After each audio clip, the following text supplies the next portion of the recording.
Hare Krishna, once again, welcome everyone for our Saturday evening Bhakti Vriksha program in our series on Bhagavad Gita. Bhagavad Gita in 18 days, one chapter a day. So today we will be covering chapter 10 of Bhagavad Gita. Okay, so what is the title of chapter 10 of Bhagavad Gita? Opulence of the Absolute. Vibhuti Yoga. So the last chapter, chapter 9 of Bhagavad Gita, what was the title? King. No, not the acronym. The title. The most confidential knowledge. Param Guhya Gyan. Okay, and the acronym was? King. Okay, so you guys are one step forward. Okay, so the acronym was King. Okay, so King, the first section of verses is, chapter 9 is called King of Knowledge, Raj Vidya Raj Guhyam. And it's the most confidential knowledge. And then I stands for the inconceivable opulences of the Lord. And then N is the non-worshippers, the people who approach different aspects of the Supreme Lord, different Devi Devatas, or the impersonal aspect of the Lord, or who think Krishna to be an ordinary person, ordinary human being. And then G is glories of bhakti, where Krishna talk about how with the process of bhakti, even a sinful person can become a sadhu. Okay, even if somebody commits most abominable action, if he is stated in the process of devotional activity, he will soon attain to the state of perfection. Okay, so that was chapter 9 of Bhagavad Gita. And the last verse of chapter 9 was Manmana bhava madbhakto madhyaji mam namaskuru. So Krishna is talking about Manmana bhava. Engage your mind in me. Become my devotee. Worship me. Offer obeisances unto me. Now from there, now we move into chapter 10 of Bhagavad Gita. Okay, so the relation, how the progression continues. So chapter 10 of Bhagavad Gita, as I said, is Vibhuti Yoga. The acronym we are going to use for this chapter is SEE. S-E-E. Okay, to understand the flow of this chapter. So what this acronym mean? The first section of this chapter, S means the source of everything. Okay, so text 1 through 7, Krishna is going to continue about his relation with this material world, how Krishna is the source of everything. So, source of everything, S. And E is the essence of Bhagavad Gita. The 4 verses of this chapter, text 8 to text 11, that is essence of Bhagavad Gita. It is also known as ChaturShloki Gita. Basically, the whole essence of Bhagavad Gita is in these 4 verses. Okay, even though we say Bhagavad Gita, there are how many verses? 700 verses total. How many chapters? 18 chapters. So even if somebody doesn't understand anything at all, okay, just focus on these 4 verses of Bhagavad Gita. That is called ChaturShloki Gita. And this was titled by Sripad Ramanujacharya. Ramanujacharya first mentioned these verses being as ChaturShloki Gita. And then all the subsequent acharyas, they accepted it that way. So we refer these 4 verses, text 8 to 11 of chapter 10 as ChaturShloki Gita, essence of Bhagavad Gita. It is talking about the 3 primary topics. Okay, in a sense, there are 3 topics anywhere: Sambandha, Abhideya, and Priyojana. How many of you are familiar with these 3 terms? Not many people familiar with these terms. Sambandha, Abhideya, Prayojan. Okay, we'll talk about these 3 terms, and these 4 verses cover these 3 topics. Or the whole Bhagavad Gita is to understand these 3 topics basically. Then the next section of this chapter, text 12 onwards till the end of chapter, Krishna is going to talk about his different vibhutis. Okay, his opulence. How Krishna can be seen everywhere in everything.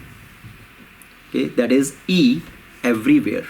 So S-E-E, S, source of everything. E, essence of Bhagavad Gita. Next E, everywhere. Okay, Krishna is present everywhere. We can perceive Krishna everywhere.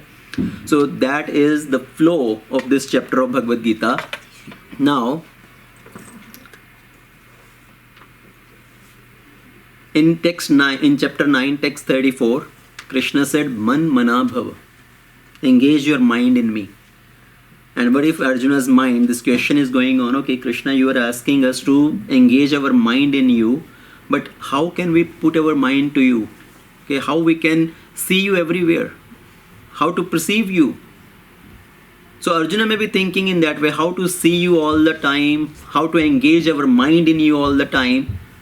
So Krishna is continuing to explain his relationship with this material world, with this material nature. So chapter 10, text 1 starts with Shri Bhagavan Uvacha Bhuyeva Mahabaho Shrunu Me Paramam Vachah Yatteham Priyamanaya Vakshyami Hitkamaya. So the Supreme Personality of Godhead said, Shri Bhagavan Uvacha Bhuya eva Mahabaho, O mighty armed Arjuna, Shrunu Me, please listen. Okay, listen again. Paramam Vacha. Now I'm going to speak about even the more same knowledge, giving you in a better explanation, in a more detailed explanation. Yatteham priyamanaya vakshyami hitkamaya. I will speak this knowledge for your benefit. So I'm going to continue speaking for your benefit, the knowledge which is even better than what I have already spoken. Okay, so please listen. Shunu, hear. Anybody remember in one of the chapter we had the acronym as hear? What was that chapter? Which chapter we use the acronym as hear?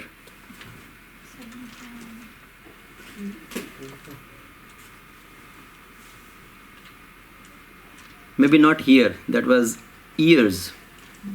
Related to hearing, but it was ears. E-A-R-S. Chapter 4. Yes, chapter 4.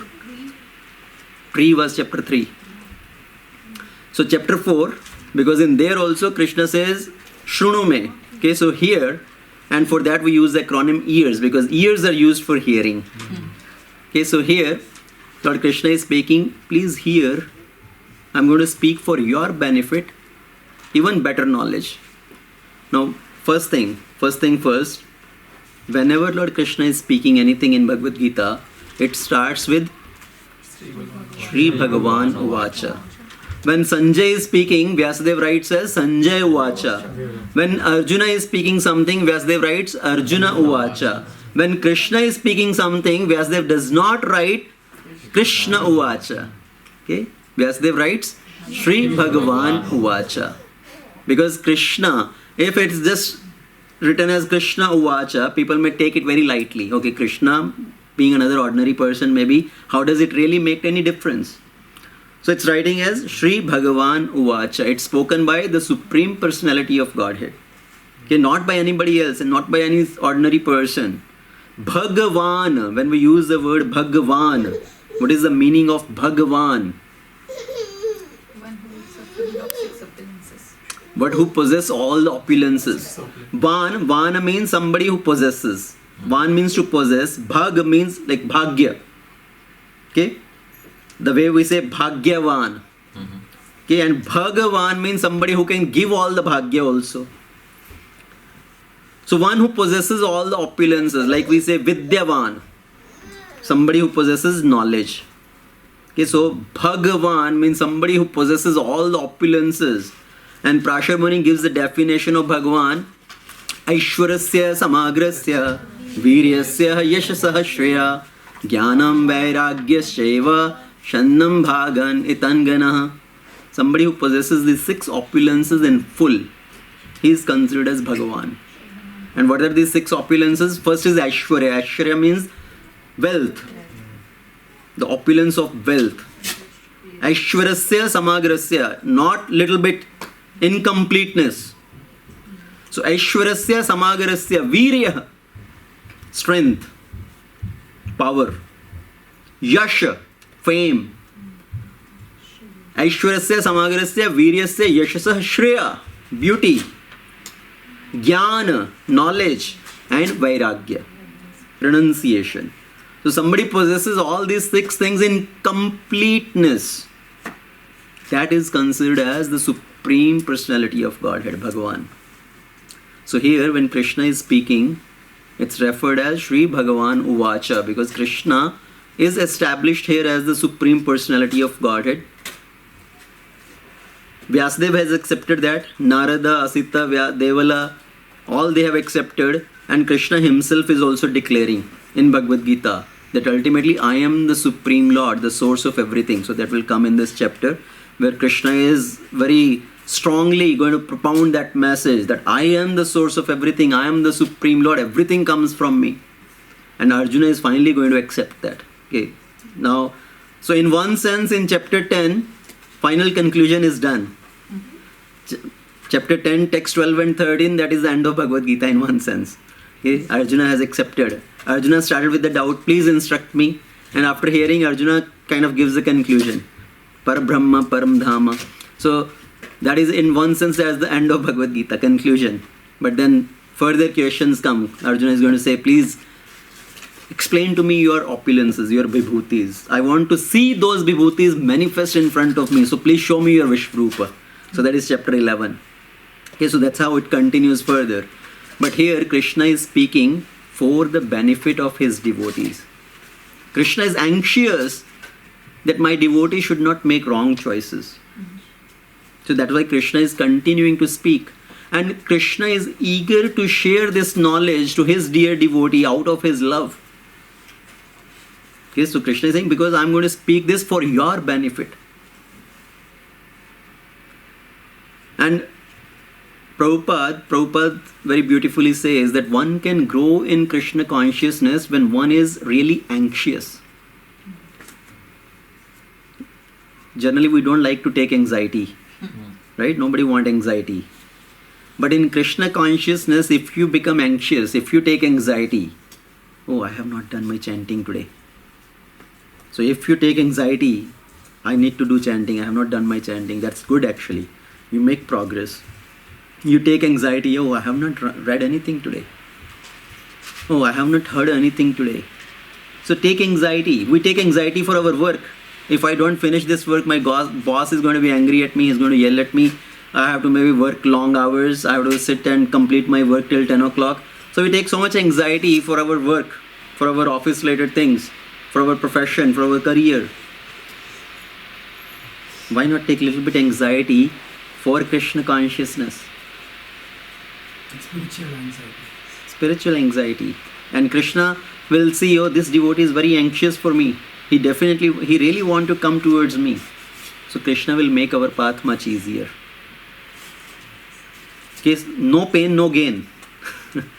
So spiritual life, sometimes we may think, oh, it's very easy. It's easy. Okay, it's very simple. We should not say it's easy. We should say it's very simple. Spiritual life is very simple. But yes, it is difficult. And people who love to take challenges, they are welcome. Okay, because there are some people, right, who like to accept challenges in life.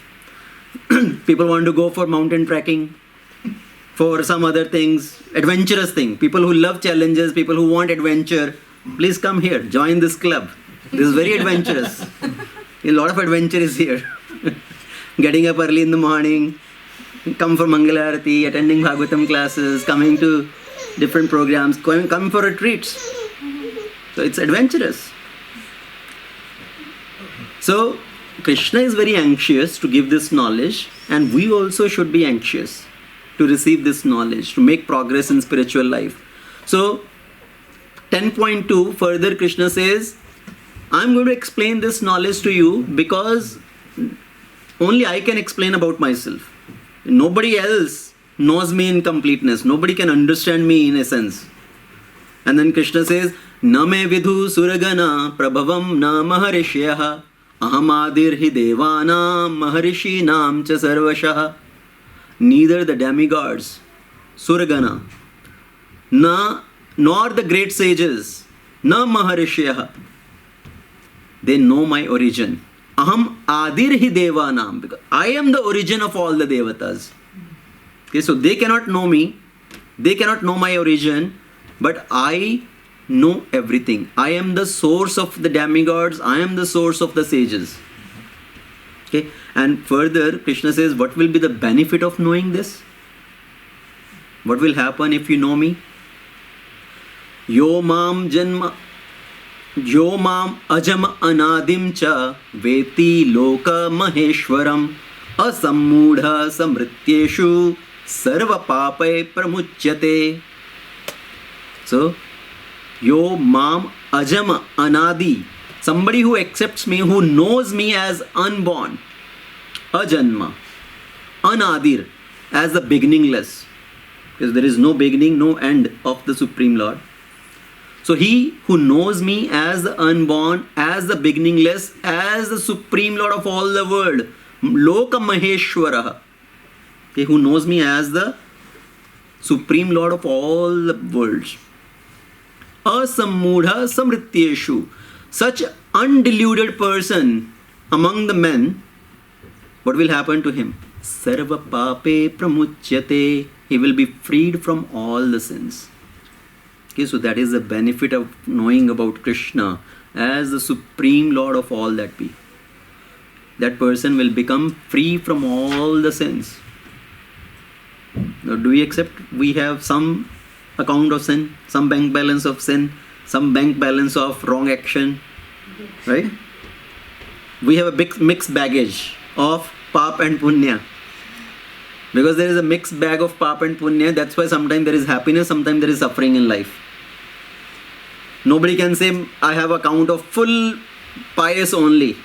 Or somebody can say, I have account of full sinful activities only. No, all of us have mixed baggage. And that keep bringing sometimes suffering, sometimes happiness in this world. And importance of now hearing about Krishna, knowing about Krishna, it will relieve us from all the sinful reaction. So why this knowledge is important? It will make us free from sin and it will make us fully devoted to Krishna.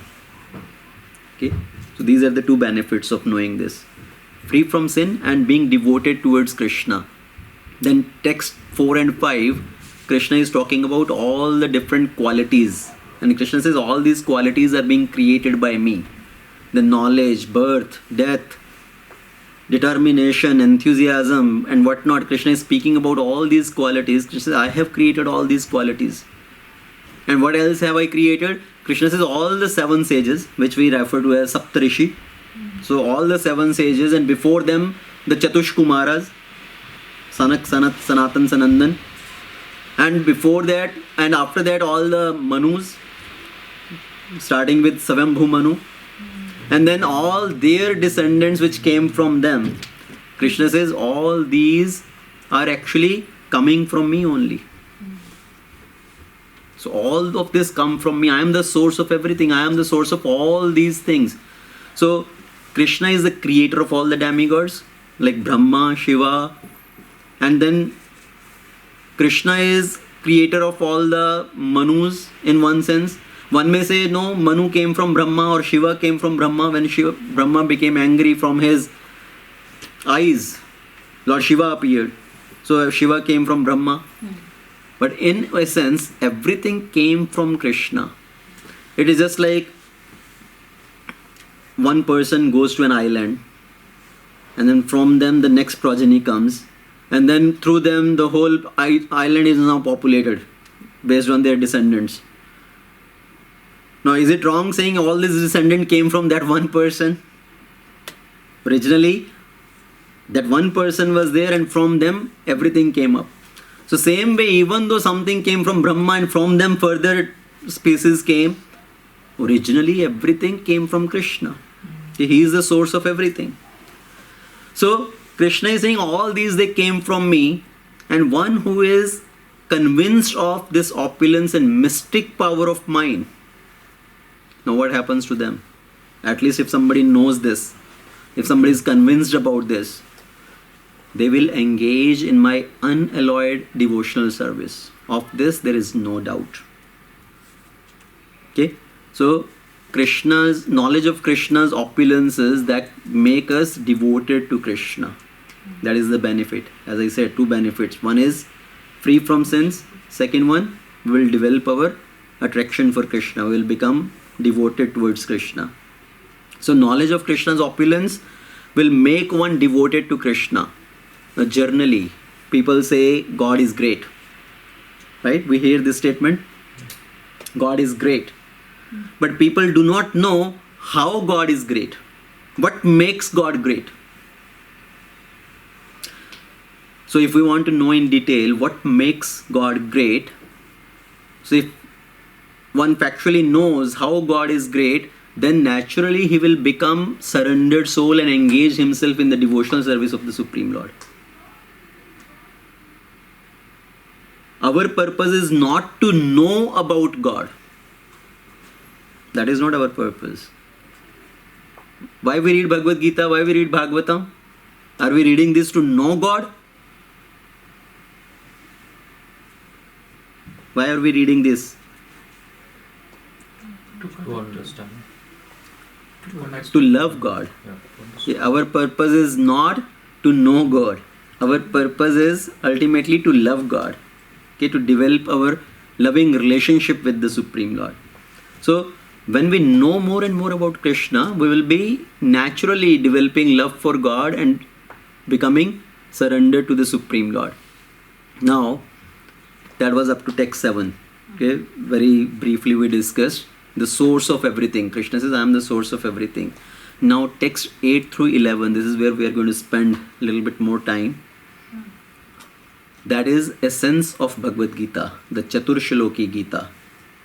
And these 4 verses contain the essence of Bhagavad Gita, and they describe spirituality in 3 essential stages.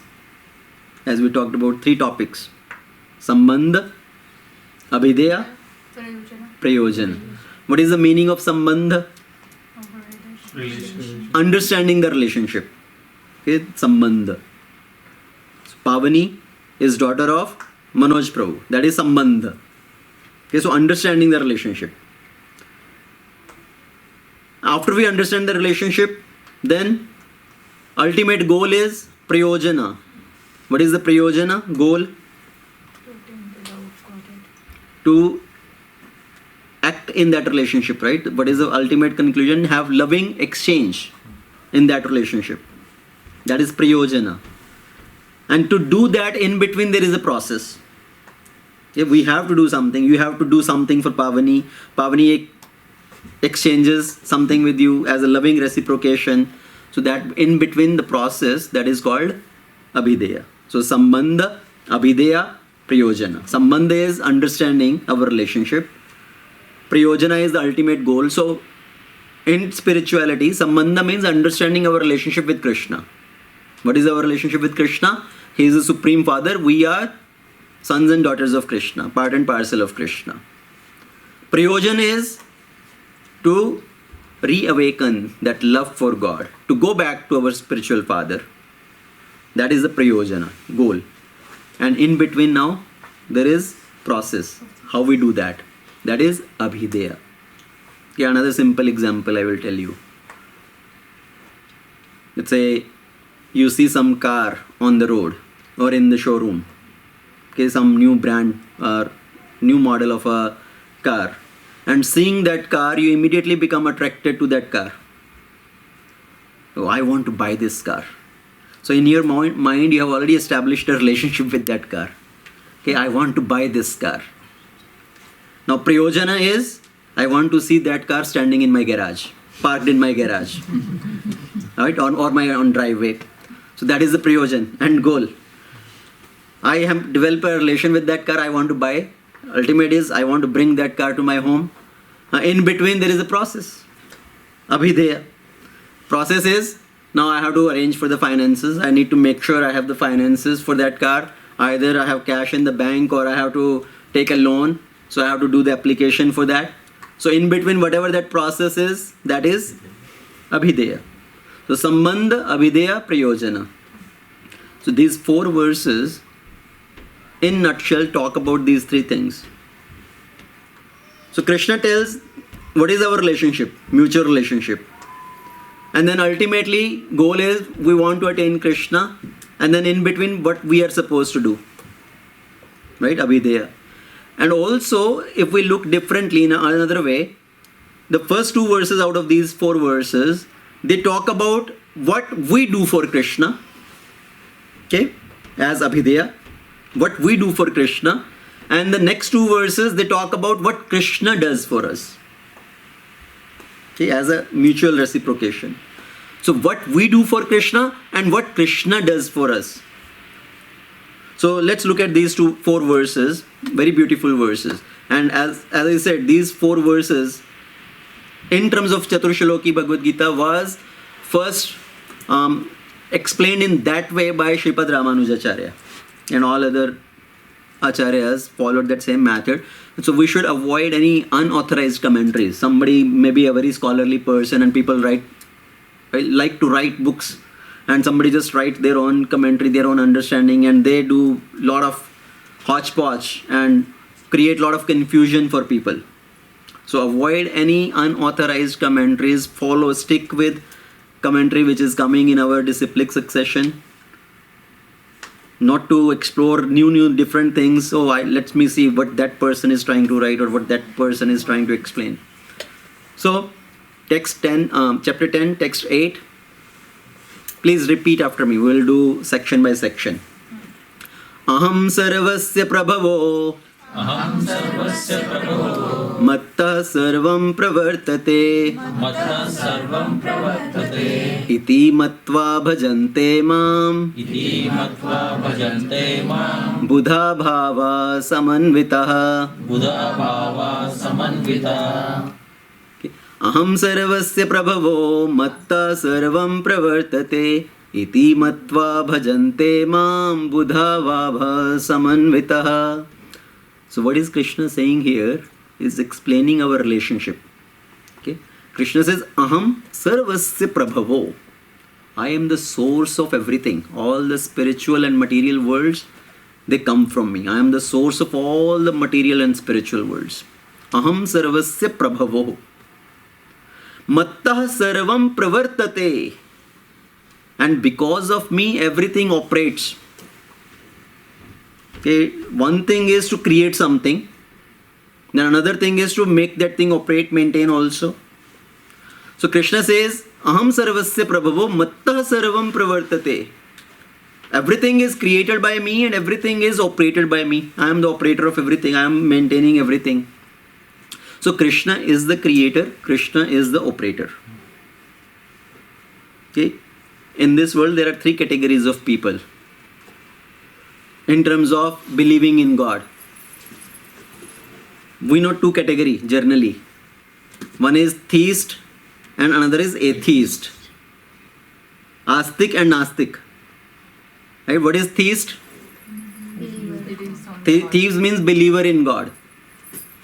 So theist means they believe God is the creator, He is the controller. Right? He has created everything and He is controlling, operating everything. Atheist means they do not believe in God. There is no God. Everything came by itself. We don't believe in any God. So that is atheist. You know what is the third category? There is also third category called deism. There is theism, atheism, and the third is deism.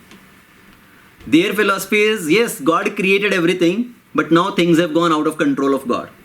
So God has created, but He is not the controller. So Krishna is telling here, Aham sarvasya prabhavo mattah sarvam pravartate. I am the creator of everything and I am the source of operating. I am operating everything. Because of me, everything stays in its position. In 15th chapter, Krishna is going to say that all these planets stay in their orbit because of my Ojas Shakti. Dharyami aham Ojasaha. I maintain all the planets into their orbit. So, now if we understand that, Krishna is the source of creation, Krishna is the source of maintenance, so he is the source of my creation, he is my father. What are we supposed to do? What are we doing then? What is the devotee doing? Iti matva bhajante mam buddha bhava samanvita. So Krishna says, iti matva. Somebody who perfectly accepts this. Mata. Mata means my opinion. Right? I accept in this way. So Krishna is not saying gyatva. Iti gyatva bhajante mam. After knowing this, Krishna is saying iti matva. After accepting this. Knowing is one thing, accepting is another thing. You may know something, but you may not accept that. Right? So Krishna says, iti matva bhajante mam. Somebody who accepts me in that way. In what way? That Krishna is the source of all creation and he is maintaining, operating everything. Somebody who accepts Krishna in that way, iti matva bhajante mam. He worships me. He engages in my devotional service. Buddha bhava samanvita, with all their heart. So they engage in my worship, in my devotional service with all their heart. So as I said, mattava is very important here. Accepting Krishna in that way. So we should accept Krishna is ultimately the source of everything. He is the cause of all causes. As in Brahma Samhita, Brahmaji says, Ishvaraha Parama Krishna Satchidananda Vigraha Anadhiradhir Govinda Sarva Karanaha Karanam. He is the cause of all causes. Sarva Karanaha Karanam. Anadhir, Adhir, Govinda. There is no beginning, there is no end. And that is the Supreme Lord. Sometimes some new people come and they will ask this question. Okay, God created everything. Then who created God? Sometimes young children also will ask this question. I know when we are teaching in Sunday school or group of children, right? Children are very inquisitive. Sometimes children ask this question. Okay, if God has created everything, who has created God? But what is the definition of God? Brahmaji is explaining the definition of God. What is the definition? Anadhir Adhir Govinda Sarva Karanaha Karanam. He is the cause of all causes, but there is no beginning to him, there is no end to him. There is no cause behind him. It is like saying circle. Circle means it's circular in nature. Can we say square circle? There is a square, who can be a circle? So what is the meaning of God? God means he is God, he is the source of everything. So we have to understand that whatever happens, Krishna is the cause of everything. Ultimately, he is the ultimate cause of everything. Now does it mean if I do any activity, I am not the role player in anything at all? I do not have any contribution in that at all. Krishna is ultimately doing everything. Then are we robots? Right? Because we say Krishna is the cause of all causes.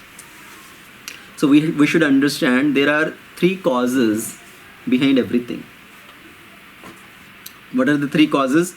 We can call it as immediate cause, remote cause, and ultimate cause. Okay, earlier in third chapter also we discussed this topic, if you remember. We talked about Jiva Jagat Jagdish. Okay, Jiva Jagat Jagdish. So three causes behind any activity. So again, let's revisit that topic, okay, that concept. Immediate cause, remote cause, and ultimate cause. Now for example, let's say if somebody gets fever, some sort of, let's say somebody gets COVID. Okay. Now what is the immediate cause behind that? Maybe I exposed myself to somebody who had symptoms of COVID. So that's why I got COVID. That is the immediate cause. Somebody had COVID symptoms and I associated with that person closely and I got the symptoms. Okay, and maybe maybe in that assembly there were 10 other people. Only I got, not everybody else got. So reason is because I had a compromised immune system. My immune system was very poor, so I got COVID by contacting with that person. So it means now what is the remote cause? I have got a particular type of body with less immunity based on some previous karma. We have got this body ultimately because of previous karma. The way we are based on what is our psychophysical nature or anything, that is whatever particular state we are in right now, that's because of some previous karma. So why I got COVID? Immediate cause was by contacting somebody, but the remote cause is my own karma. So ultimately the karma plays the role. And then ultimate cause is somebody who is maintaining that law of karma. Yes, who has created this law of karma, who is maintaining that law of karma, who is keeping account of everything. So what is the ultimate cause then? Krishna, who has created this law of karma, who is maintaining all this account balance of karma. So these are the three causes: immediate cause, remote cause, and ultimate cause. So ultimately everything depends on Krishna. When we do something, we may be the immediate cause, but ultimately everything is dependent on Krishna. As we say, without the sanction of God, even a blade of grass cannot move. He is the ultimate cause. Okay? So just think it like that. There is a retailer, there is a wholesaler, and there is a producer, manufacturer. Okay, so manufacturer, he is the ultimate cause. Like let's say farmer grows the crop. So farmer is there, then from farmer it goes to the wholesale market. And then from wholesale market it may come to the retail market. So there is a retail market, wholesale, and the manufacturer. The same way for any action which is happening, there is immediate cause, remote cause, and ultimate cause. And Krishna is the source of everything. Krishna is the cause of all causes. And that is what Krishna is explaining here. That is our relationship with Krishna. Sambandha Gyan.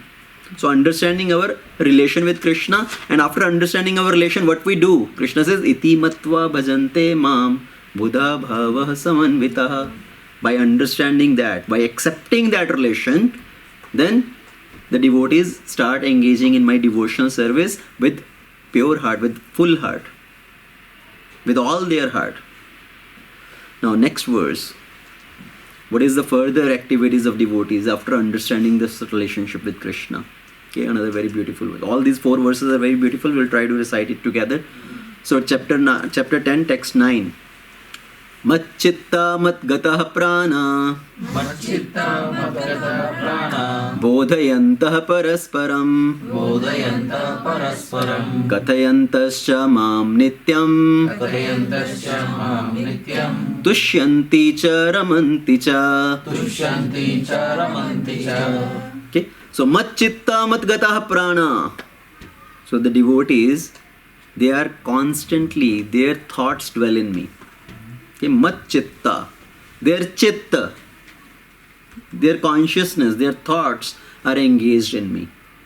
Mat gatah prana, their pran, their life is on me, right? Their lives are fully devoted to me. Mat chitta mat gatah prana bodhayantah parasparam.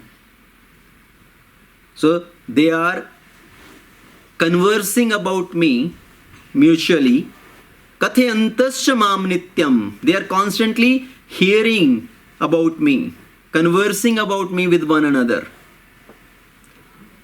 So that is abhideya. In the middle, what is the process? Now we have understood sambandha.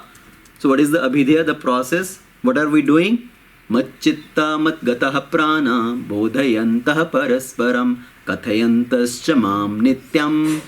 So they are constantly hearing, conversing about me among each other. And what is happening by doing that?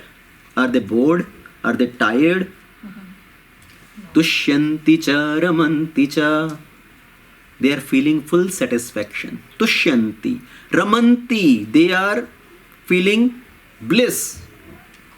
So they are completely satisfied and they derive bliss by enlightening one another, conversing about me. So like Kunti Devi is constantly hearing the glories of Krishna, and as she heard that Krishna has departed to his own spiritual world, his own abode, now Kunti Devi also is thinking, what is the point of living? What is the point of continuing this life? Mat chitta mat gatah prana. Their life is in me.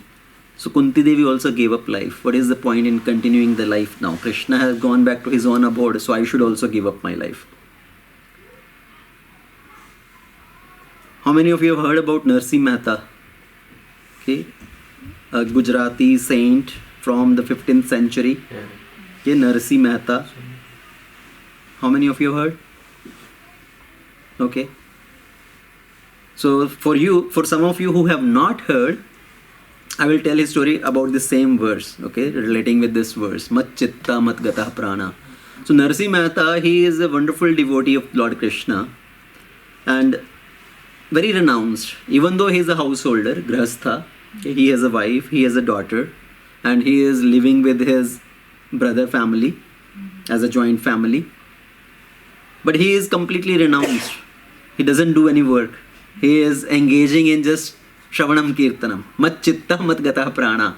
Kathayantascha mam nityam. Hearing about Krishna's glories, his katha. And his brother, he becomes very angry at him. You are useless person, you don't do any work, and you are just residing, staying here and eating on my income. Why don't you go out and do some work? And wife is also very upset with Narsi Mehta. Why don't you go out and earn some money? We have to marry our daughter also. But Narsi Mehta, he is very renounced, and even if he go outside, he will sit with some sadhu, hear Harikatha and come back. Okay, or he will just maybe collect some alms.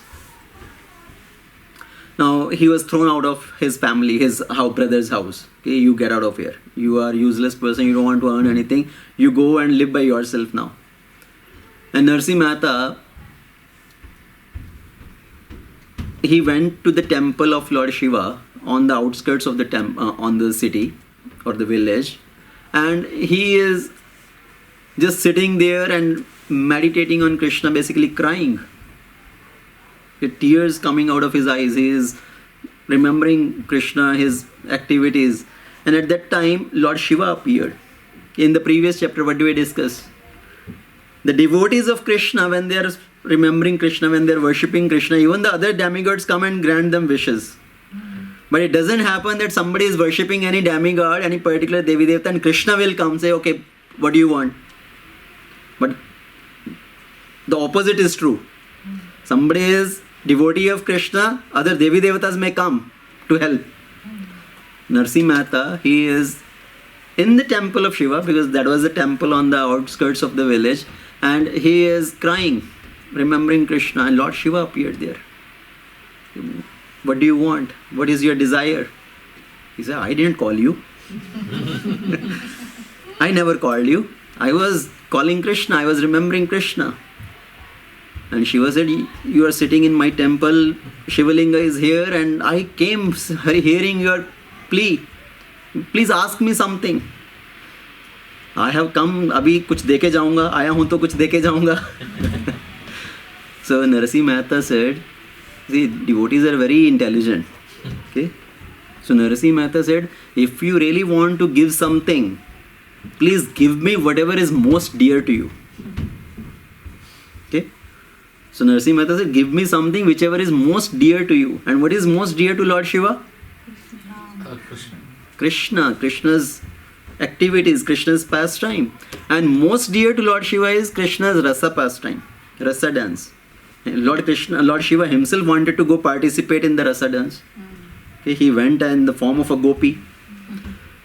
So Lord Shiva said, I will show you what is most dear to me. And Shiva took Narsi Mehta and showed him the Gupta pastimes of Krishna. He gave him the darshan of Krishna's Leela. And Narsi Mehta is now even more filled with devotion, attachment to Krishna. He came back to his village. Now continuing his life like that. Now he is staying separately. He will just go out, beg some alms, and this is the way he is maintaining his family. And wife now told, daughter is about to marry, we need to marry our daughter, you need to find some suitable groom for her, and we need to make arrangement for the wedding. And so finally, one family came who was the boy who is willing to marry daughter of Narsi. So all the wedding date, everything is settled. Okay, 1 week from now, wedding is going to happen. And Narsi's wife told, please make some arrangement. We need to marry our daughter. Okay, 1 week later, the wedding is there. So Narsi Mehta went outside to make some arrangement. 2-3 days passed by, nothing happened. And then finally, as he is visiting, walking around different places, he came to one village. So 3 days have passed. Okay, he came to one village, and as he entered into the village, he saw there was Bhagavad Katha going to start. Bhagavad Saptah. Bhagavad Saptah happens for how long? 7 days. 7 days. So Bhagavad Katha is going to happen. All this pandal setup, everything is there. And Narsi Mehta came there and forget everything and started listening to Bhagavad Katha. Mat chittah mat gatah prana bodhayantah parasparam katyantascha mam nityam. They are engaged in constantly hearing my katha, conversing about my glories. So Narsi Mehta came there, he sat in that katha, started listening, he forgot everything. For how long the katha is? 7 days. And his daughter's wedding was going to happen after 4 days, when the katha started. So after 7 days passed by, he realized, "Arey, my God, what is the day today? My daughter was about to marry 3 days back. Time has passed." And he was filled with anxiety now. What will happen? I go to village, what my wife is going to say and all that. As he came to the village, all the villagers, they are smiling at Narsi Mehta. They are greeting him so nicely. "Narsi Mehta, you did a wonderful job." And Narsi Mehta is surprised. What happened? What has happened? Why everybody? I thought everybody will chastise me. Okay, everybody is glorifying me. You did such an amazing job. And he came, knocked on the door. Wife opened the door. She also greeted him smilingly. "I'm very happy you made such a nice arrangement for marrying our daughter." And Narsi Mehta is filled with surprise. What has happened? So what really happened? Krishna himself came, disguised as Narsi, and he made arrangement for all the wedding. Okay, he took care of everything. So I told you this pastime in a very brief way, very short story here. It's a very detailed pastime there. There are many other incidents when Narsi Mehta had kind of direct exchanges with Krishna. So here Krishna is saying the devotees, they are constantly engaged in thinking about me, in conversing about me. In that way they derive great satisfaction and bliss. Tushyanti cha ramanti cha. And what happened with Narsi Mehta, what is that? The next 2 verses. Okay. So first 2 verses, as I said, was what we do for Krishna. When we accept Krishna, he is the source of everything. He is maintaining us. And the next 2 verses are what Krishna does for us. Okay, text 10.10. Tesham satata yuktanam bhajatam priti purvakam dadhami buddhi yogam tam yena mam upayanti te. So, tesham satata yuktanam. So, those who are constantly engaged in my service. Bhajatam priti purvakam. With love, priti purvakam. So, those who are constantly engaged in my service with love. What do I do for them? Dadhami buddhi yogam tam. Dadhami, I give. I give them the intelligence, buddhi yoga. Or bhakti. Buddhi yoga, Prabhupada writes it as bhakti also. I give them bhakti, I make their bhakti stronger. I give them the intelligence. Yena mam upayanti te, by which they can come to me. So we have started in the process of bhakti, we have certain faith. If we continue in that process with faith, with love, with devotion, Krishna makes that faith further stronger. Okay, Krishna gives us that right intelligence with which our faith grows and we can continue towards Krishna. So that is Krishna's reciprocation. Like Krishna's reciprocation with Narsi Mehta. He has forgot everything. He is just completely absorbed in Krishna and Krishna is taking care. Tesham ev anukampartham aham ajnanajam tamaha nashyami atma bhavastho jnana deepena bhasvatah. Okay. So what is Krishna saying? Tesham ev anukampartham, to show them special mercy. Anukampa. See, what is kripa? One is kripa, another is anukampa. Okay? Kripa means to show some mercy. Kripa. Anukampa. Kampa word is kampan, shivering. Anukampa means Krishna is saying, I also get shivering. Bhagwan bhi kaamp jate hain. When he sees somebody is engaged in his service with such a dedication, tesham ev anukampartham, to show them special mercy, aham ajnana jam tamaha, I dwelling in their hearts, I destroy the darkness which is born of ignorance. How? Jnana deepena bhasvata, by the lamp of knowledge. So from within their heart, I give them guidance, I give them intelligence, I destroy the darkness born of ignorance to show them special mercy. As in the 9th chapter, Krishna says, Yogakshemam vahamyaham. Right? I protect what you have and I deliver what you lack. I carry what you lack. So here, whatever we are lacking, if we are lacking in any faith, if we are lacking in any understanding, Krishna will guide that. Krishna will guide us in that process. What is our qualification? What is our requirement, prerequisite here?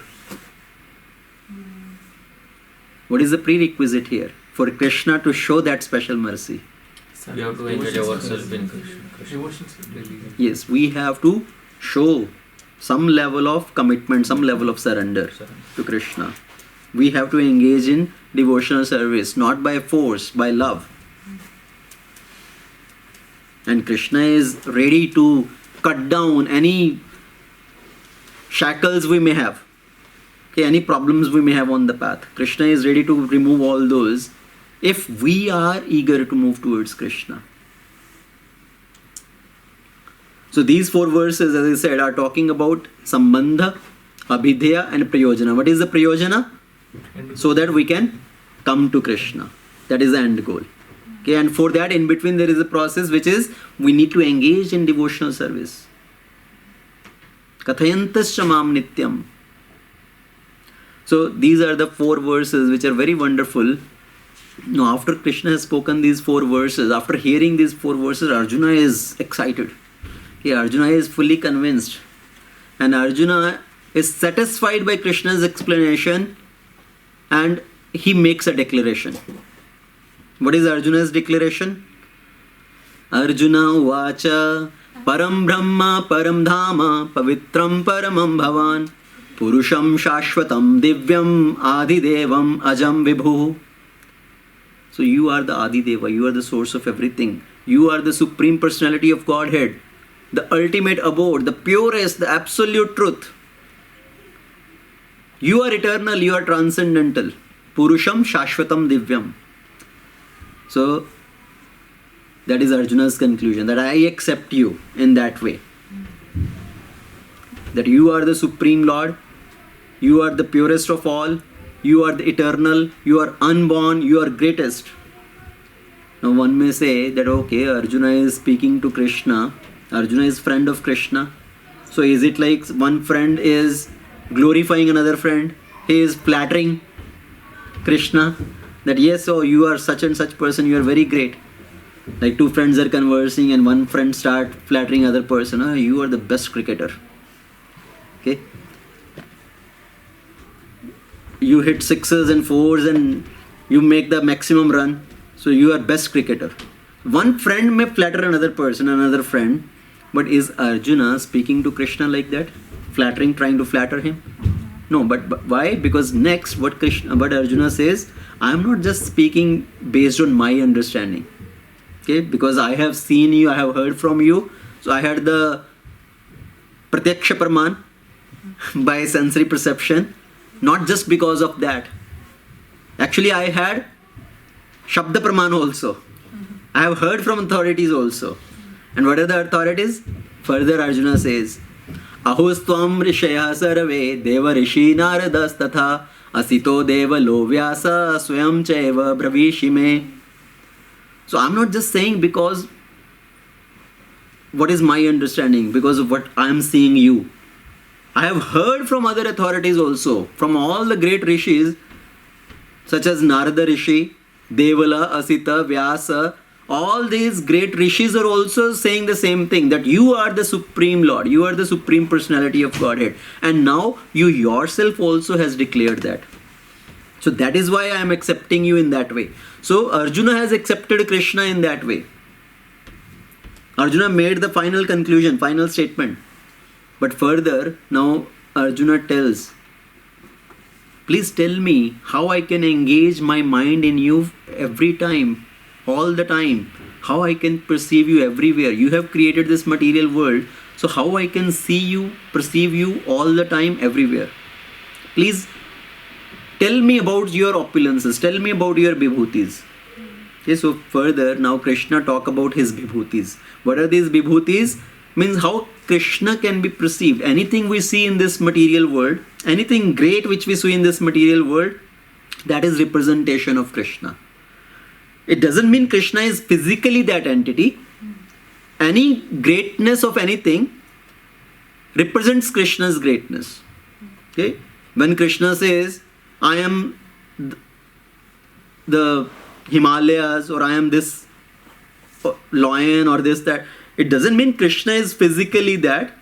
Their greatness is representing, coming from Krishna. Okay? So Krishna says, of the Adityas I am Vishnu, and of any of the luminaries, the lights, I am the radiant sun. Of the Maruts I am Marichi, and among the stars I am the moon. Okay, of the Rudras I am Lord Shiva. Of the Yakshas and Rakshasas I am the Lord of Wealth, Kuvera. So I am talking few in between, not reading all of those. So you can read all those. All the Vibhutis of Krishna, which is explained in 10th chapter. So Krishna is talking about all these, that I am the sun, I am the moon. Sun and moon are considered as the eyes of Krishna, eyes of the Supreme Lord. Okay, of the Aditya, of the Rudras, there are 12 Rudras, one of them is Lord Shiva. So of the Rudras, I am Shiva. And among the bodies of water, I am ocean. Because what is considered as the biggest body of water? Ocean. So ocean represents as something great in this material world among as water bodies. So Krishna says, among the water bodies, I am ocean. And then among the sound vibration, the vibrations of any transcendental sound, I am transcendental Omkar. So people chant Omkar, Om. That is also sound vibration of Krishna. That is representing Krishna's impersonalist form. When we chant Krishna, we are directly calling name of Krishna as a personal aspect of Krishna.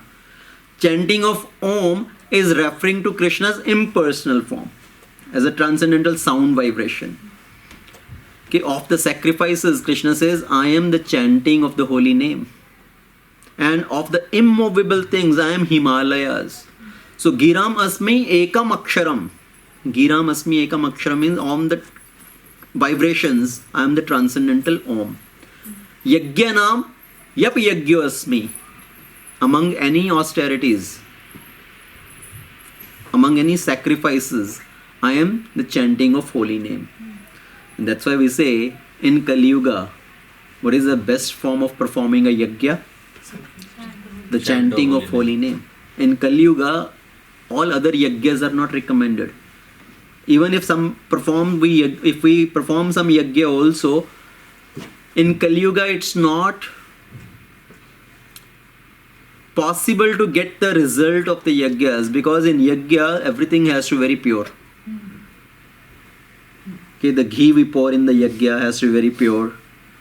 Any other ahutis which we put in the yajna, that has to be very pure. The chanting of the mantras in the yajna has to be very pure. Somebody who's performing that yajna, the qualified brahmanas, they also have to be very pure. So in Kali Yuga, none of these is practically possible. To get pure butter, pure ghee, कितना पापड़ बेलना पड़ता है आजकल pure घी लेने के लिए. It's not possible. कि अगर पॉसिबल भी होगा तो बहुत महंगा है. Whatever butter ghee we buy from the stores, that $10 butter or $20 butter or ghee, you cannot consider this like 100% pure. वो तो मजबूरी है, लेना पड़ेगा, कुछ तो करना पड़ेगा. But so here Krishna is saying yajna naam jap yajna asmi. Okay, in the austerities, in the sacrifices, I am the jap yajna. So in Kali Yuga, the recommended yajna is chanting of the holy name. Hare Krishna, Krishna Krishna, Hare Hare, Hare Rama, Rama Rama, Hare Hare. And Sthavara Nam Himalaya. Among the immovable things, I am Himalaya. Of the trees, I am banyan tree. Which tree is considered as banyan tree? Hindi word, what is banyan tree?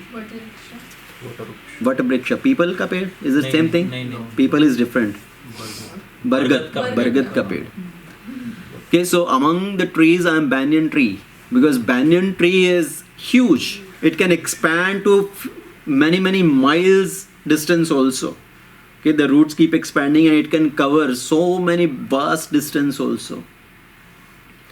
And Krishna says, among the weapons I am the thunderbolt, and among the cows I am Surabhi. Okay, Surabhi is considered as the cow in the heavenly planets, which can give anything on desire. Whatever you can desire of, it will provide that.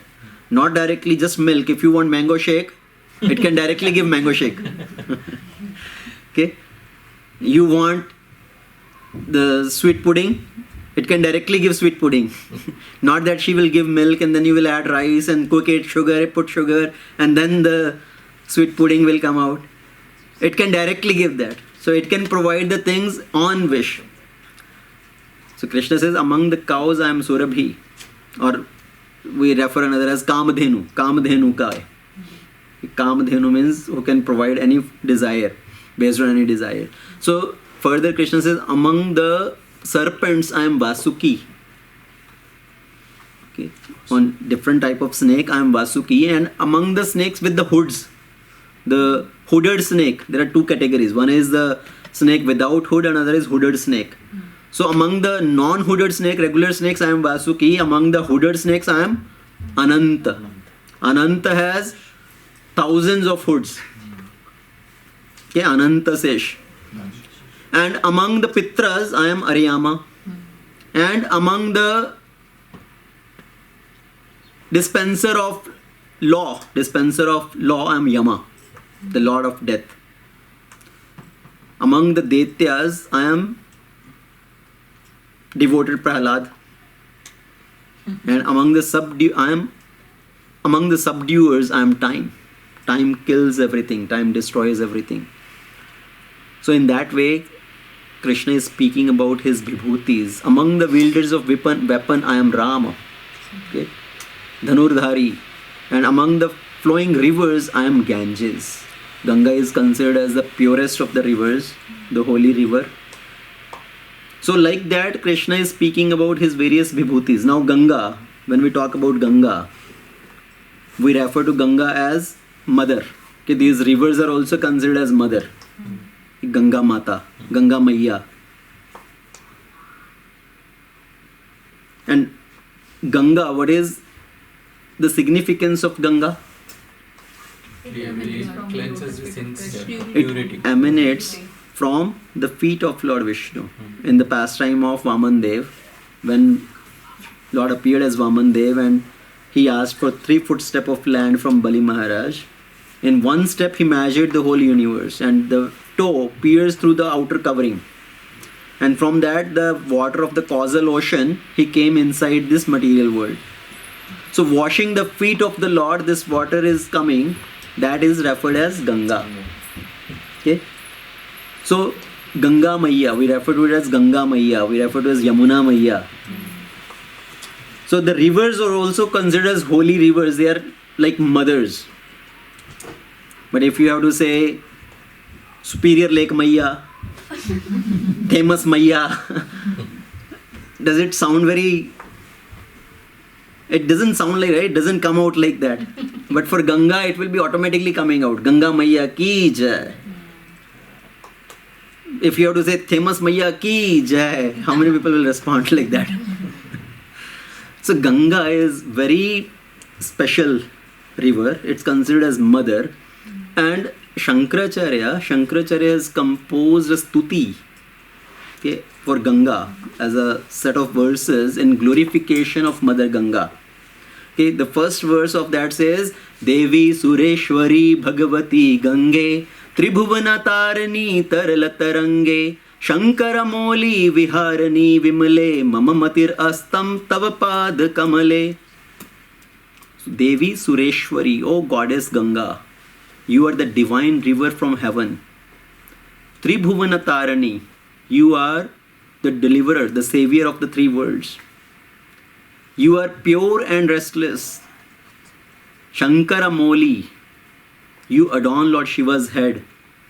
O Mother, may my mind always rest at your lotus feet. Mama Matir Astam Tavapada Kamale. Okay, so Ganga is very purifying. Ganga can remove all the sins. And same way, when we refer to earth, Bhumi Devi, we refer to Bhumi Devi also as mother.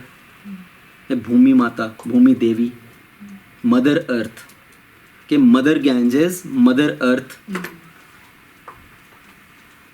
And for Mother Earth also, Dharti Mata, right? We say Dharti Mata ki jai. Bharat Mata ki jai. So the country, that is also personification as a female personification, that is also referred as mother. Now for earth, for Dharti Mata, for that also actually there is a very beautiful verse glorifying Mother Earth when we get up early or when we get up in the morning. Before we put our step on the floor, there is a prayer. Okay, in glorification of Bhumi Devi, Dharti Mata. What is that prayer is? Samudra Vasane Devi Parvat Stana Mandale Vishnu Patini Namastubhyam Padasparsham Shamasvame. What is the meaning here? He is saying Vishnu Patni Namastubhyam. You are the wife of Lord Vishnu. Bhumi Devi is also considered as wife of Lord Vishnu. So Vishnu Patni Namastubhyam Padasparsham Shamasvame. Now I'm going to put my feet on you. Please forgive me for that. Okay? Because Bhumi Devi, even though there is a personality, this Dharti is the body of Bhumi Devi in one sense. So I'm putting my feet on your holy body. So please forgive me for that. So generally that is like a prayer when we get up and before you put your foot down on earth as a glorification of Bhumi Devi. So that's why we say in our Sanatan Dharma, everything is so great, so wonderful. There is a significance of everything. Respecting rivers as mother, Bhumi Devi as mother, Bharat Mata as mother, right? The country. We say Bharat Mata ki jai. Will it be possible to say India Mata ki jai? Right? For Bharat Mata it comes so naturally. Bharat Mata ki jai. And Bharat word is very significant actually, and it is coming in the scripture.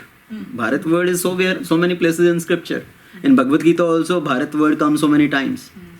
Krishna is addressing Arjuna as Bharata, Bharatarashabha, as a descendant of Maharaj Bharat, because this land became known by the name of Maharaj Bharat. In a very famous verse which we recite, Yada Yada Hi Dharmasya Glanir Bhavati Bharata. Yes, Krishna is addressing, hey Arjuna, I come yuga after yuga. So this Bharat Mata ki jai, we say.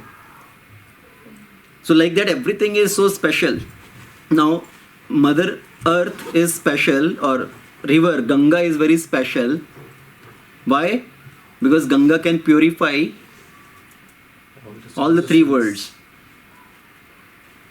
Ganga can remove all the sins. Because Ganga emanated from the feet of Lord Vishnu. But now, what to speak of this Bhagavad Gita? Ganga came from the feet of Lord Vishnu, so that's why it is so celebrated. It can remove the sin of all three worlds. But Bhagavad Gita came from the mouth of Lord. So how wonderful, how glorious, how powerful Bhagavad Gita is. That's why in Gita Mahatmya it says, Gita sugita kartavya kim anye shastre vistare ya swayam padmanabhasya mukha padma vinihsrita. So the Gita has come out from the lotus-like face of the Lord, lotus-like mouth of the Lord. And which is so melodious, it should be studied. Gita sugita kartavya. One should study Bhagavad Gita. There is no need of any other scripture. What is the need of any other scripture? Kim anhe shastre vistare.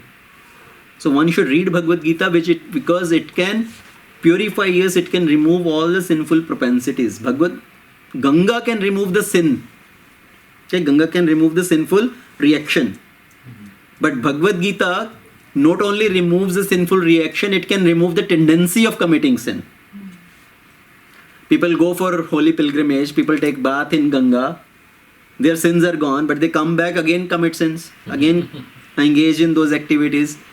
But Bhagavad Gita can remove the tendency to commit sin. So that's why Gita sugita kartavya, one should study this Bhagavad Gita.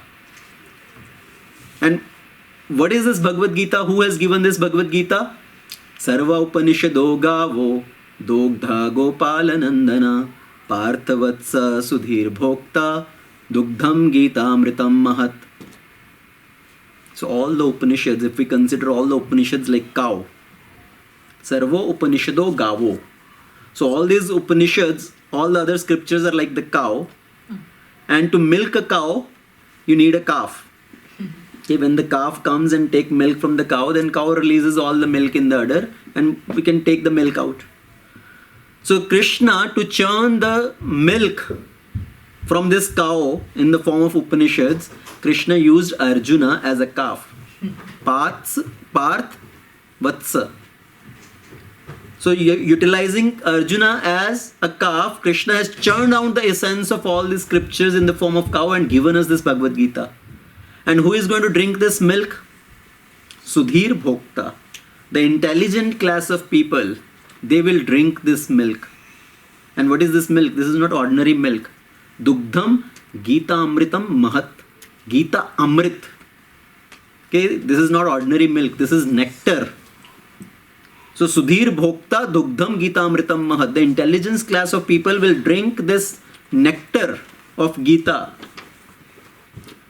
So when we read Bhagavad Gita, when we hear Bhagavad Gita, means we are drinking this nectar. So when you are coming here, when you are coming in temple and hearing Bhagavad Gita classes, you are drinking milk of glass of nectar. Okay, Prabhupada says milk is so wonderful, milk has all the nutrition needed. Okay, milk in itself is a complete food. Milk can provide all the nutritions. And then what to speak of this Bhagavad Gita? Bhagavad Gita is not ordinary milk. It's like pure nectar. So aapko, whenever you come here, glass of milk is being offered to you. Okay, so drinking this nectar, we can purify our existence. So in that way, that's why reading Bhagavad Gita is so wonderful. Sometimes people think, we have progressed so much, science has progressed so much, and still people are stuck with these olden things. They think Bhagavad Gita, Bhagavad, what are they going to give? People want to read so many magazines, so many fictional novels and all, and they say we don't have time for Bhagavad Gita. But if you look at many of the great scientists also, they read Bhagavad Gita. Okay, I will tell you one real story. Once in, I think Trivandrum. Okay, one gentleman, elderly person, he is sitting on the beach, ocean shore, and he was reading this Bhagavad Gita. One young boy walked up to him. He was walking on the beach, so this one young boy approached this person, and looking at this elderly gentleman, like little maybe 40s, 50s, and looking at this person, he said, the people like you sitting here reading Bhagavad Gita, you think this Bhagavad Gita is going to give you something? The world has progressed so much, science has progressed so much, because people like you, they are still stuck with this books like this. Our country is not making progress. And this gentleman, he just heard this person. Who are you? He asked this young boy, who are you? Hey, I am the postgraduate student. I have come here, Bhabha Atomic Research Center, to start my postgraduate study. So this person, he just patiently listened. He put his Bhagavad Gita in the bag. He got up and he started walking. And few steps he walked, one car came with red light, zoom, zoom, zoom, zoom. Two commandos came out, sir, please come sit and tell us where you want to go next. And this other young boy who was talking to this person, now he was surprised, who is this person? Looks somebody very special person. And I was talking to him. He came to this person, sir, who are you? He says, you know this Bhava Atomic Research Center, where you came for postgraduate? I am the chairman of that Bhava Atomic Research Center, Vikram Sarabhai. So the great scientists, they read Bhagavad Gita, take inspiration from that. One scientist, he says, when I want to study the outer space, I go to my laboratory. But when I want to understand the inner space, then I come to temple. Okay, so that is the importance of Bhagavad Gita. If we understand Bhagavad Gita, if we try to learn Bhagavad Gita and apply the practical applications in our life, then we can really make progress. People want to become successful in their life, but they do not know how to act in this world to become successful. That's why our Sanatan Dharma is so wonderful, so powerful. Everything is scientific actually. Everything is so wonderful. And some crazy people, they think, oh, Sanatan Dharma is like a disease. Sanatan Dharma एक कोई बीमारी है, उस बीमारी को जड़ से मिटा देना चाहिए. They want to destroy Sanatan Dharma. So Sanatan Dharma is not a disease. Sanatan Dharma कोई बीमारी नहीं है. Sanatan Dharma is like actually medicine, which need to be spread everywhere. Okay, somebody wrote a very wonderful kind of a poem. Okay, 4 lines in that poem. It says, उन्होंने नस मेरी देखी और मुझे बीमार लिख दिया. नब्ज़ मेरी देखी और मुझको बीमार लिख दिया. जब उनको पूछा रोग, तो सनातन धर्म से प्यार लिख दिया. कर्जदार रहेंगे हम उस वैद्य के जिसने उपचार में हरि नाम लिख दिया. So our disease is, yes, we are in love with our culture. We are in love with our Sanatan Dharma. That is our disease, yes. And that is actually a medicine which need to be spread everywhere. So with that we will end here. Chapter 10 of Bhagavad Gita, Opulences of the Supreme, Vibhuti Yoga. Lord Krishna is speaking the 4 essential verses as ChaturShloki Gita. Okay, what is our relationship with the Supreme Lord? What we are supposed to do to act in that relationship, and how Krishna reciprocates. Okay. Srimad Bhagavad Gita ki jai, Srila Prabhupada ki jai, Ananta Koti Vaishnava Vrinda ki jai. Hare Krishna. Anybody has any quick question? I know it's already almost 9.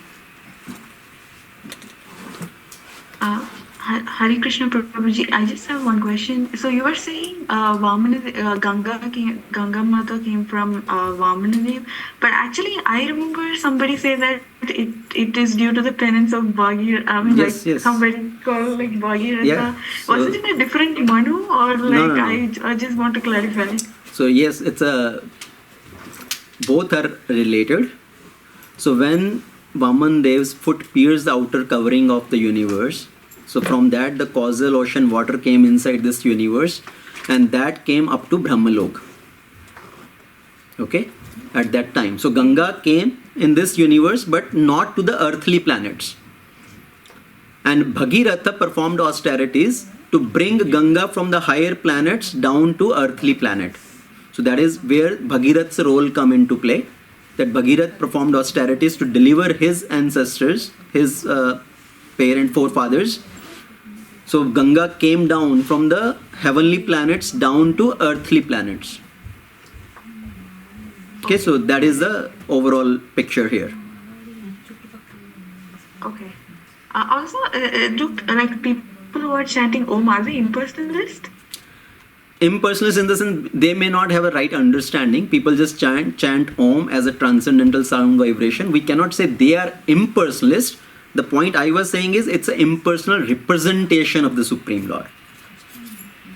Okay? Not necessarily they are impersonalist because they may not have an understanding as a complete understanding. We may have just heard from here and there, oh, chanting Om is very powerful, so you should chant this Om. So that's why they are chanting. But chanting direct name of Krishna is even better. That gives a direct perception of the Supreme Lord.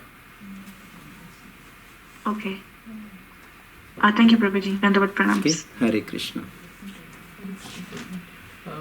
Generally, when Om means we'll connect to the Shiva first, right? Om word is a transcendental sound vibration which is used in any mantra. Say Om Namo Bhagavate Vasudevaya. Connecting with Lord Vishnu also. Om Namah Shivaya. Okay, so it connects with Lord Shiva also. So it depends which deity one is focusing on. It can connect with anybody. Again, it is an indirect representation of that deity. So Om is used in many of the mantras. Om Ganeshaya Namaha, Om Shivaya Namaha, Om Ganpataya Namaha, right? Or Om Namo Bhagavate Vasudevaya. So it's used everywhere.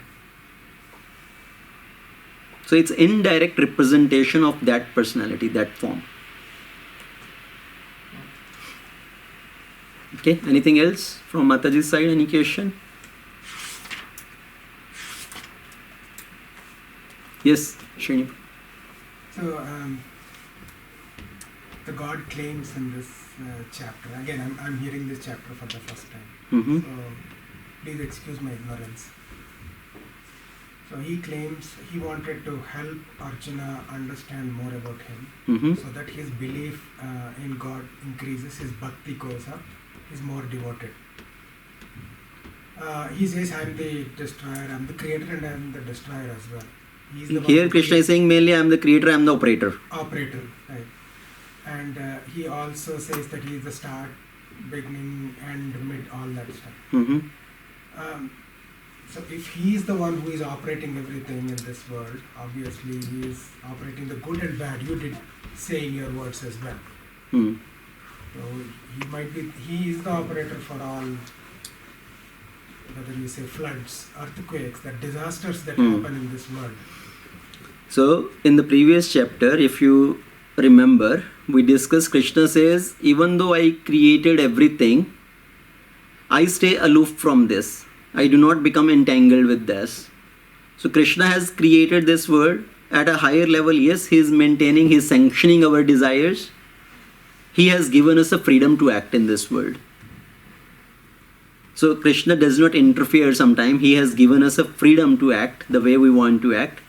He does not become attached. He stays aloof. And I gave the example last time. If we create something, we become attached with that. If you create a painting, you will keep that painting very safe. You don't want anybody to mess up with that. Right? Not any child come with a marker or something and start drawing something on that painting. You will be very attached to that and keep it very safe.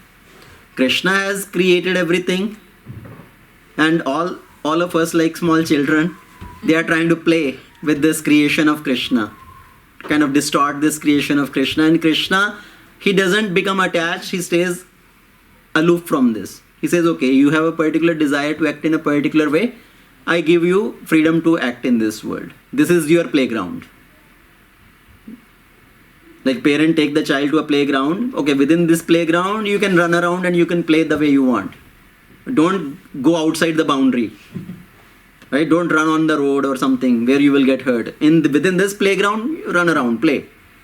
So Krishna has created this playground for us, and Krishna says, okay, you play, try to become happy in this world. And we are messing up many things. We are doing so many nasty things. We are destroying the nature, and then the nature retaliates. Flood comes, earthquake comes. That is as a reaction to what we have done in this world. Not Krishna is making that happen. That is just as a reaction to what we have done. We throw so much garbage into the ocean, and then ocean throws it back in terms of tsunami. Everything comes out. So that is how it is going on.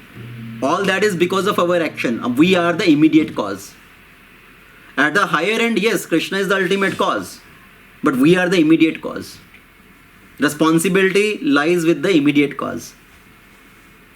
Okay, so Jiva Jagat Jagdish, in that topic also we discussed, it is because of Jiva from where the action started. So they also have to take the consequences of that also. So yes, this is a very common question. People say, oh, why so many bad things happening in this world? So many killings happening, or earthquake happening, tsunami happening, this happening, that happening. So why God is doing all these bad things in this world? It's not because of God. It's because of our own actions only that these things are coming as a consequence. Okay? One more? Follow up, yes. Okay. So, I carry the karmas along with me. My deeds affect me, and I'm responsible personally for my deeds, for my sufferings. Yes. There are bad deeds. Good things, that will be good. Who is responsible? How I can control myself? It is in my hand. Right? I want it. Who can avert such disasters happening in this world according to Lord? Because those are collective karmas of Yes. everybody. Yes. And what is the opportunity that God is giving us to avoid such collective karmas? So, even though in this world bad will remain, okay, people will be acting in their nonsensical way. But we, even though if we try to correct ourselves, we can stay unaffected by the wrongdoings in this world. In one sense, yes, sometimes something wrong happen, many people can get affected by that. जैसे बोलते हैं ना कि गेहूं के साथ घुन भी पिस जाता है. The problem we are in this world, something bad will come. We cannot stay completely aloof from that. The example sometime I give is, if you enter into a coal mine, what is your chance of coming out of that coal mine without getting any black spot? So we are in this material world because of we desire to be away from Krishna. So some consequences will be there. No matter how we try to be the best person, not doing anything wrong. So we will get some reaction being of a collective karma. But Krishna protects his devotee in a long term as their bhakti. Yes, there may be physical problem. We may go through physical problem. But Krishna will protect at our consciousness level. Krishna will protect us. He will protect our bhakti so that we can continue towards Krishna and ultimately come out of this material world. Okay, thank you. So Krishna says in Bhagavad Gita, Ma Shucha, right? Do not fear. I will take away all the reactions. Sarva dharman parityajya mam ekam sharanam vraja aham tvam sarva papebhyo mokshishyami ma shucha. So Krishna says, I will remove all the sinful reaction. Surrender unto me. I will take care of you. Do not worry. Do not fear. Okay? Okay. Thank you very much. Hare Krishna. Srila Prabhupada ki jai. His Grace Vrindanath Prabhu ki jai. Hare Krishna. Hare Krishna everyone. Thank you for joining. Thank you for wonderful. Hare Krishna. Thank you, Prabhuji.